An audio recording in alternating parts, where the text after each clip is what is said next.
तो ऑपरेशन सिंदूर पर राजनीति शुरू हो गई है और प्रधानमंत्री नरेंद्र मोदी बीकानेर पहुंचते हैं, जहां पहुंचकर वो ये कहते हैं कि मेरी नसों में खून नहीं, गरम सिंदूर है।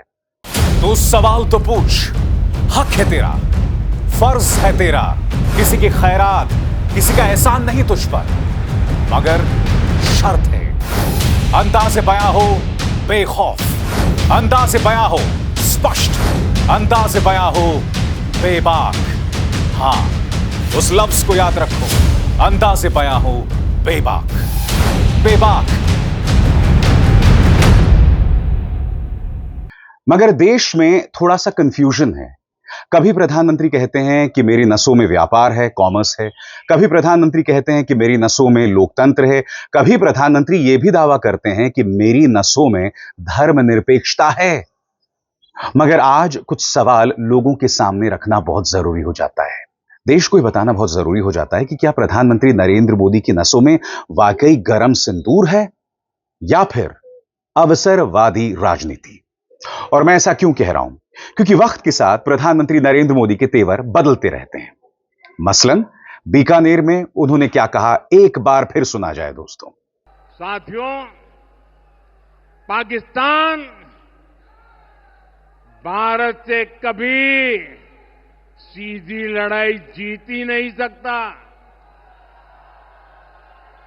जब भी सीधी लड़ाई होती है तो बार बार पाकिस्तान को मुंह की खानी पड़ती है।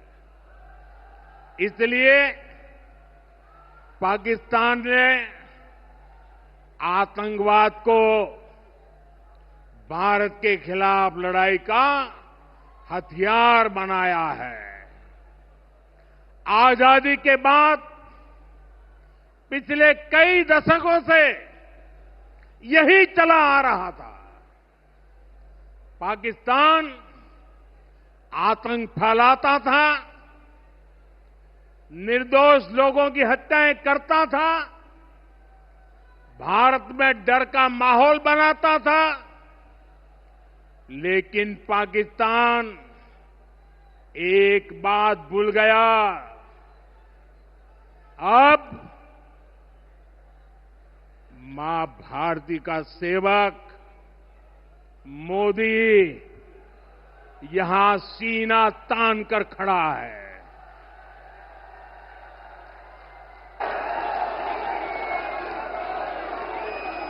मोदी का दिमाग ठंडा है, ठंडा रहता है,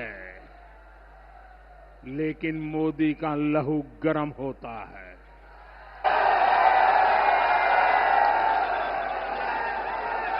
और अब तो मोदी की नसों में लहू नहीं, गरम सिंदूर बह रहा है।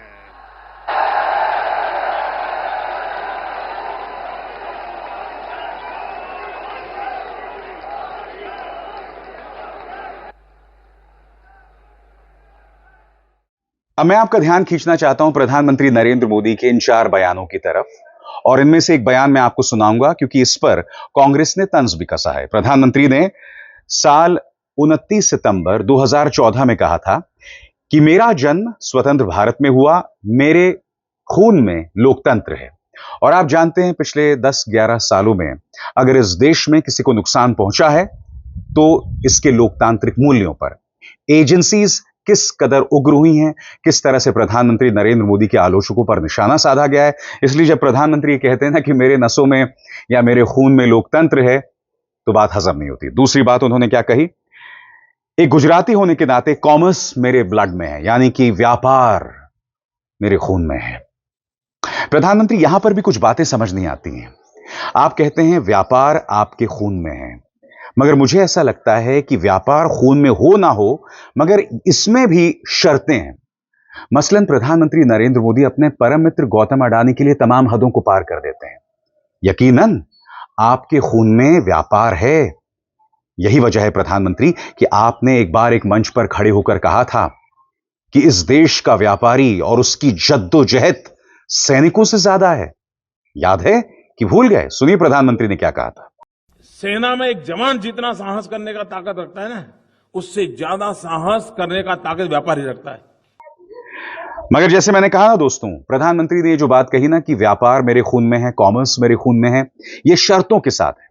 यानी कि जब बात आती है मुकेश अंबानी और अडानी की तो प्रधानमंत्री तमाम हदों को पार कर देते हैं, मगर जब बात आती है हमारे छोटे व्यापारियों की, तब प्रधानमंत्री उनके लिए नोटबंदी लेकर आते हैं, और वो भी रात को 8 बजे।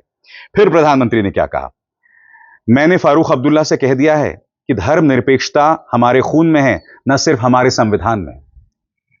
प्रधानमंत्री, जब आप ये बात कहते हैं ना कि धर्मनिरपेक्षता हमारे खून में है, यह ना भूलें कि आपकी पार्टी भारतीय जनता पार्टी धर्मनिरपेक्षता को एक गाली के तौर पर पेश करती है। यह मुझे बतलाने की जरूरत नहीं है। आपके अंधभक्त सेक्युलरिज्म को गाली देते हैं।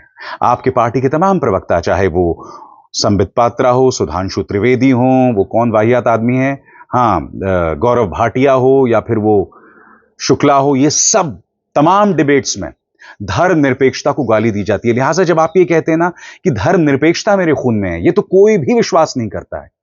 क्योंकि आजाद भारत के इतिहास में अगर किसी प्रधानमंत्री ने लोगों के मरने के स्थान को विभाजित कर दिया है, तो वो आप हैं। आप वो प्रधानमंत्री हैं जिन्हें गौरव हासिल हुआ है शमशान वर्सेस कब्रिस्तान बयान देने का। आप वो प्रधानमंत्री हैं जो ये कहते हैं कि कपड़ों से दंगाइयों को पहचाना जा सकता है। आप वो प्रधानमंत्री हैं जिन्हें गौरव हासिल है जब आपने कहा था कि आपकी जो तमाम संपत्ति है ज्यादा बच्चा पैदा करने वालों को दे दी जाएगी। प्रधानमंत्री, ये तमाम बातें आप करते रहे। इसलिए जब आप ये कहते हैं ना कि आपकी नसों में धर्मनिरपेक्षता है, तो वो किसी को हजम नहीं होता। और फिर आप कहते हैं गरम सिंदूर आपकी रगों में है। मैं आपसे कुछ सवाल पूछना चाहता हूं।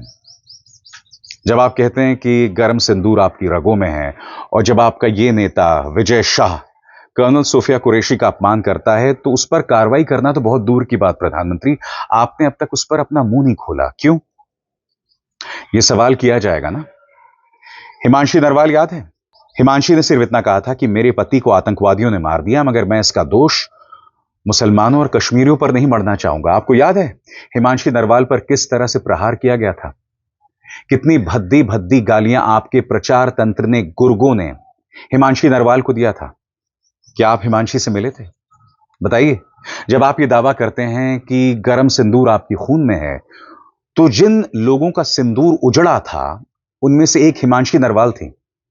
उनका जब अपमान हो रहा था तब आप कहां थे? बताइए। और आगे बढ़ने से पहले एक जरूरी संदेश। मेरे कार्यक्रमों के लिए आप नोटिफिकेशन का इंतजार मत कीजिए। मेरे चैनल में जाइए और खुद जाकर कार्यक्रम देखिए और रहिए अपडेटेड। और हां, ज्वाइन कीजिए मेरा चैनल। देखिए यह जरूरी संदेश। स्वतंत्र और आजाद पत्रकारिता का समर्थन कीजिए, सच में मेरा साथी बनिए। बहुत आसान है दोस्तों, इस ज्वाइन बटन को दबाइए और आपके सामने आएंगे ये 3 विकल्प, इनमें से एक चुनिए और सच के इस सफर में मेरा साथी बनिए। इसके अलावा ये ना भूलें, शीतल कलाठिया, आपके पाटिल साहब सांसद हैं, जाते हैं और उन्हें वो कहती हैं कि हम इतना टैक्स पे करते हैं, उसका क्या फायदा? वो टैक्स का पैसा कहां जाता है? क्या आपने शीतल कलाठिया के आंसू पोंछे जब आप ये दावा करते हैं कि भाई आपके नसों में गरम सिंदूर है? विक्रम मिस्री, इनकी बेटी को, ये वही विक्रम मिस्री हैं जिन्होंने अपनी बेटी के साथ एक सेल्फी खिंचवाई थी आप ही के स्लोगन पर, सेल्फी विद डॉटर, याद है? यह आप ही का एक स्लोगन था, एक अभियान था। इस विक्रम मिस्री की बेटी के बारे में उन लोगों ने प्रहार किया जिनके साथ वित्त मंत्री निर्मला सीतारमण ने फोटो खिंचवाई। ये वो लोग हैं जिन्हें आपके सूचना और प्रसारण मंत्रालय में काम करने वाला एक पलटू दिलीप मंडल जो है, उन्हें फॉलो कर रहा था। और जब मैंने अपने कार्यक्रम में यह मुद्दा उठाया तो उसने सावरकर का आसन लेते हुए यू टर्न ले लिया। बताइए ना प्रधानमंत्री, जब आप कहते हैं कि मेरे नसों में गर्म सिंदूर है, तो कहां है वो सिंदूर? क्योंकि जब मैं विक्रम मिस्री की बेटी को देखता हूं, जब मैं कर्नल सोफिया कुरैशी को देखता हूं, जब मैं हिमांशी नरवाल को देखता हूं, तो आपका यह बयान पूरी तरह से खोखला साबित होता है। क्योंकि आपने जो ऑपरेशन सिंदूर शुरू किया था, किसके लिए शुरू किया था? इन्हीं वीरांगनाओं के लिए किया था ना। इन्हीं के कहने पर, इन्हीं के अपमान पर इनमें से कुछ लोगों का सुहाग उजाड़ दिया गया था। उन्हीं के लिए आपने ऑपरेशन सिंदूर शुरू किया था। और मुझे यह भी कहा गया है कि ये जो ऑपरेशन सिंदूर है आपका दिया हुआ नाम है। तो फिर मैं आपसे पूछना चाहता हूं, जब आपने ऑपरेशन सिंदूर भारत की इन तमाम बेटियों के लिए किया, तो फिर वो जो कथनी और करनी का फर्क क्यों दिखाई देता है? आपके हाव भाव में उन बेटियों का सम्मान क्यों नहीं दिखाई देता है? यह मैं सवाल पूछना चाहता हूं आपसे प्रधानमंत्री। कांग्रेस की प्रवक्ता सुप्रिया श्रीनेत ने प्रधानमंत्री के दो अलग अलग बयान पेश किए हैं और वो कहती हैं, वक्त के साथ बदलता है, नसों में इनकी जो बहता है, कभी पैसा कभी सिंदूर, है सब कैमरे का फितूर।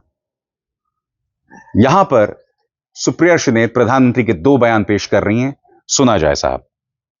मेरे ब्लड में कॉमर्स है, मेरे ब्लड में मनी होता है। मोदी की नसों में लहू नहीं, गरम सिंदूर बह रहा है। प्रधानमंत्री, शहीदों का सिलसिला जो है ना वो थम नहीं रहा है। कल एक और जवान शहीद हो गया। ये तस्वीर इस बात की बानगी है।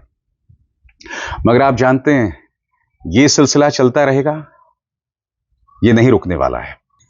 मैं फिर आपसे पूछना चाहता हूं, इस तरह से जवान की शहादत का सिलसिला चलता रहेगा और इसके समानांतर तौर पर आपकी राजनीति वो नहीं रुकने वाली है। और इसकी एक छोटी सी झलक हमने बीकानेर में देखी। मैं आपको बताना चाहता हूं प्रधानमंत्री कि आपकी नसों में दरअसल क्या नहीं है। यह तस्वीर देख रहे हैं, पूरे स्क्रीन पर देखिए। यह है पूर्व राज्यपाल सत्यपाल मलिक। सत्यपाल मलिक इस वक्त 10 दिन से उनकी किडनी खराब हो गई है, डायलिसिस चल रहा है, अस्पताल में हालत बहुत गंभीर है। क्या आप जानते हैं इनके खिलाफ इस वक्त जब ये अस्पताल में हैं, सीबीआई ने चार्जशीट दाखिल कर दी है। खबर देखिए साहब।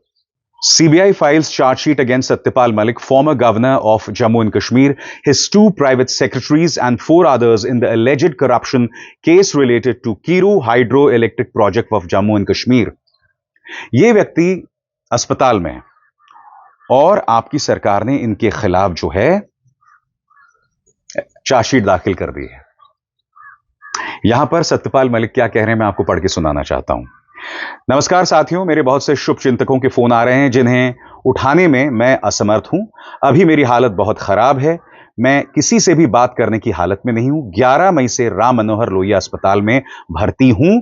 संक्रमण की शिकायत के चलते अस्पताल में भर्ती किया गया था। अब स्थिति बहुत गंभीर है और पिछले 3 दिनों से किडनी डायलिसिस चल रहा है। सत्यपाल मलिक ने यह कहा। एक बार फिर अपने स्क्रीन पर देखिए। मैं आपको सत्यपाल मलिक की बात क्यों दिखला रहा हूं? मैं आपको यह बतलाना चाहता हूं प्रधानमंत्री कि आपकी नसों में सिंदूर है, खून है, धंधा यानी कि कॉमर्स है। मैं नहीं जानता हूं, मगर मैं आपको बताने वाला हूं कि आपकी नसों में क्या नहीं है। आपकी नसों में प्रधानमंत्री माफी नहीं है, करुणा नहीं है।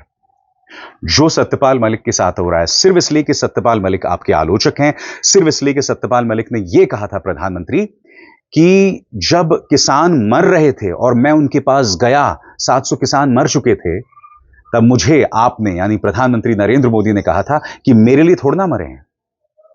आपने सत्यपाल मलिक को माफ नहीं किया। नतीजा आपकी सीबीआई, ये व्यक्ति बीमार है और आपने चार्जशीट दाखिल कर दी। मुझे ताज्जुब नहीं होगा इस हालत में उनसे पूछताछ भी की जाए। इसलिए मैंने कहा, पहली बात, आपकी नसों में कम से कम माफी, करुणा बिल्कुल नहीं है। दूसरी बात, आपके मन में सेंसिटिविटी नहीं है, संवेदनशीलता नहीं। आपको याद है प्रधानमंत्री नरेंद्र मोदी से मुलाकात कर रहे थे कुछ छात्र।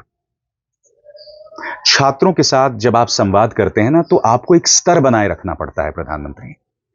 वहां पर कुछ छात्र आपसे एक बहुत ही गंभीर समस्या के बारे में पूछ रहे थे जिसका नाम था डिसलेक्सिया। डिसलेक्सिया के शिकार जो बच्चे होते हैं ना दोस्तों, वो सामान्य पढ़ाई नहीं कर पाते हैं।